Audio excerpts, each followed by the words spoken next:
Join me as I bravely confront my fears and see what's really lurking under my bed.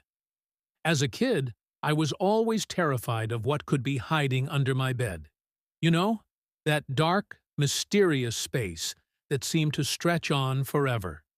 It was like my imagination ran wild, conjuring up all sorts of monsters and creatures that might be lurking in the shadows.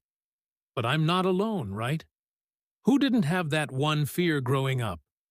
Overcoming childhood fears isn't always easy. Sometimes, these fears can manifest in weird ways as we grow up.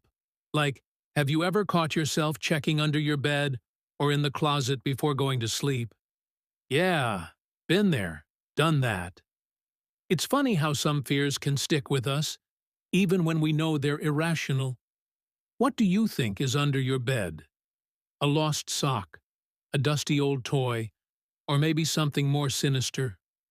I mean, there are all sorts of stories and myths about what's lurking under beds. Some people claim to have seen shadowy figures or ghosts, while others think it's just a hiding spot for mischievous creatures like monsters or gremlins. The psychology behind these fears is pretty interesting. Apparently, our brains are wired to fear the unknown, and what's under our beds is the ultimate mystery. It's like our imaginations are trying to fill in the blanks, creating all sorts of scenarios and stories to explain the unknown.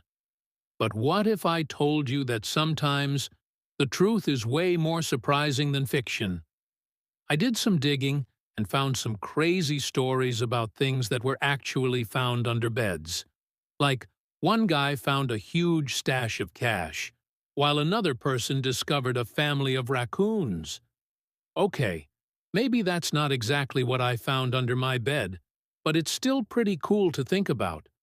So, what's the takeaway from all this? Facing our fears can be fun, and exploring the unknown is what makes life exciting. And hey, even if we don't find anything under our beds, we can always have a good laugh about it. If you've ever had a crazy experience with something under your bed, or just want to share your favorite childhood fear, let me know in the comments below.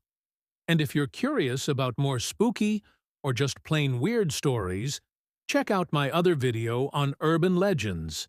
You might just find it fascinating.